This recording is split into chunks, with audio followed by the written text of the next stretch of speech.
নমস্কার সবাইকে, সবাইকে স্বাগত জানাই শঙ্কর কিচেন অ্যান্ড ব্লগের থেকে। আমি সুমি। তোমরা সবাই কেমন আছো? আশা করছি ফ্রেন্ড তোমরা সবাই ভালো আছো। ফ্রেন্ড, আজকে আমি তোমাদের সাথে শেয়ার করব একটা মাছের রেসিপি। তার আগে তোমাদেরকে বলবো, যারা আমার চ্যানেলটাকে নতুন ভিজিট করেছো, প্লিজ আমার চ্যানেলটাকে সাবস্ক্রাইব করে আমার পাশে থাকা সবাইকে অনুরোধ রইল। এবার চলো এই মাছের রেসিপিটা করার জন্য কি উপকরণগুলো লাগবে। উপকরণগুলো আমি তোমাদের সাথে একে একে শেয়ার করে দিচ্ছি। মাছের এই রেসিপিটা করার জন্য আমি নিয়েছি দুটো টমেটো, পেঁয়াজ কলি, আলু একটা, আর একটা শুকনো লঙ্কা, ছোটো হাফ চামচ কালো জিরে, আর সাথে নিয়ে নিচ্ছি কাঁচা লঙ্কা। ঝালটা তোমরা তোমাদের টেস্ট অনুযায়ী দেবে। আর সামান্য আদা রসুন বাটা। এদিকে মাছটার গায়ে লবণ হলুদ দিয়ে মাছটাকে ভালো করে ম্যারিনেট করে নেবো। মাছটাকে ম্যারিনেট করে একটা সাইডে রেখে দেবো। আর এদিকে বাটির মধ্যে দুটো টমেটো নিয়ে নিচ্ছি। টমেটোটাকে ভালো করে একটু বয়েল করে নেব।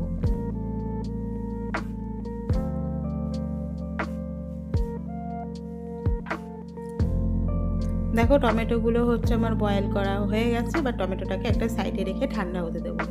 আর এদিকে কড়াইতে আমি নিয়ে নিচ্ছি তেল। তেল দিয়ে এর মধ্যে ম্যারিনেট করা মাছগুলোকে দিয়ে দেবো। ম্যারিনেট করা মাছগুলোকে দিয়ে মাছগুলোকে ভালো করে লাল লাল করে ভেজে নেব।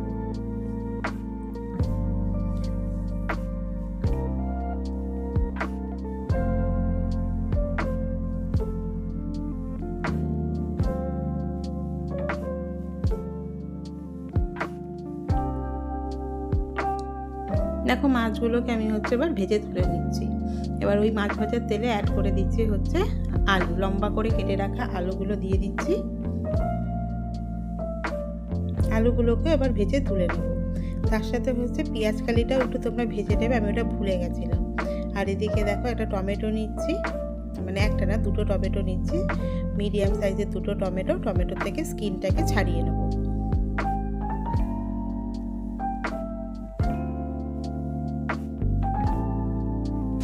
এবার এর সাথে অ্যাড করে দিলাম কাঁচা লঙ্কা আর আদা রসুন বাটা। এটা বাটা দেওয়ার দরকার ছিল না, আমার যেহেতু বাটা ছিল ওর জন্য বাটাটা একেবারে দিয়ে এর সাথে পেস্ট করে নিয়েছি। এবার কড়াইতে সামান্য সরষের তেল দিয়ে দিচ্ছি। তার মধ্যে দিয়ে দেবো ফোড়নে শুকনো লঙ্কা আর কালো জিরে।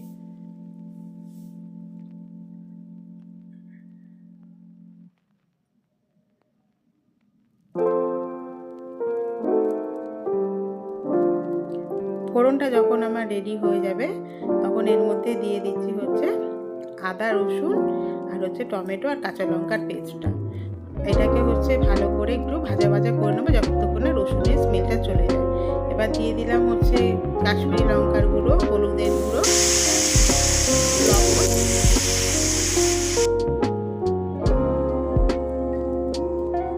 তার সাথে দিয়ে দিলাম জিরের গুঁড়ো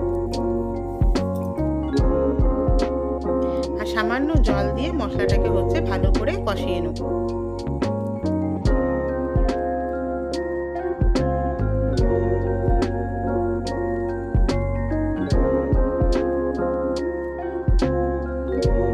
মশলাটা দেখো ভালো করে কষানো হয়ে গেছে। এবার তেল ছেড়ে দিয়েছে। এবার এর মধ্যে অ্যাড করে দিচ্ছি পেঁয়াজ কালি আর ভেজে রাখা আলুটা। পেঁয়াজ কালিটাকে আবার বলছি একটু ভেজে নেবে, আমি ভুলে গেছিলাম, তাড়াহুড়ো করা হয়েছে রেসিপিটা, ওর জন্য ভাজতে ভুলে গেছিলাম। তোমরা কিন্তু একটু ভেজে নিও, তাহলে সবজি স্মেলটাও কিন্তু খুব সুন্দর আসবে, টেস্টও আসবে। এবার এটাকে মশলার সাথে ভালো করে এটাকে কষিয়ে নেব।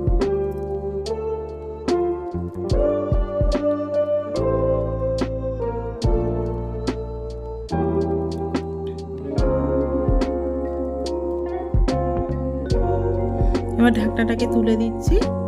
ঢাকনাটাকে তুলে দিয়ে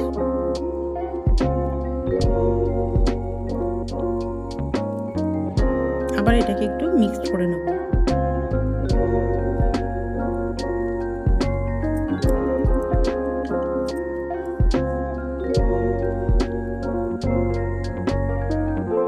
এবার এর মধ্যে অ্যাড করে দিচ্ছি পরিমাণ মতন জল। জলটা কিন্তু খুব বেশি দেবে না, জলের পরিমাণটা কিন্তু কমই দেবে, কারণ এটা মাখা মাখাই ভাল লাগবে।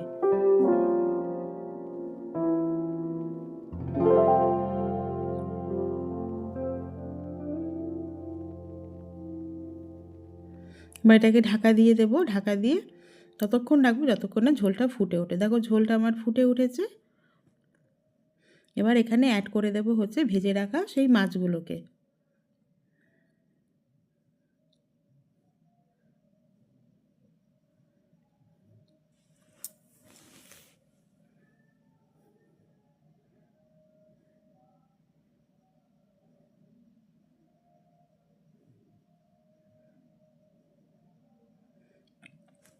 ভেজে রাখা মাছগুলোকে এর সাথে দিয়ে এবার এটাকে ঢাকা দিয়ে মিনিট 5 ভালো করে ফুটিয়ে নেব।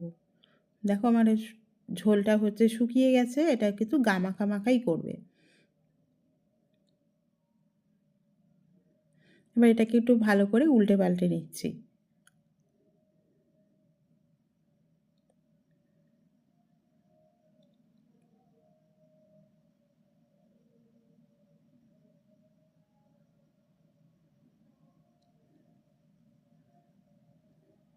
এবার এর মধ্যে অ্যাড করে দেব হচ্ছে কুচানো ধনেপাতা। ধনেপাতা দিয়ে এটাকে হচ্ছে গ্যাসের ফ্লেমটাকে বন্ধ করে মিনিট 2 স্ট্যান্ডিং টাইমে দিয়ে দাও, তাহলেই রেডি হয়ে যাবে আমাদের মাছের পেঁয়াজকালি দিয়ে মাছের ঝোলের রেসিপি।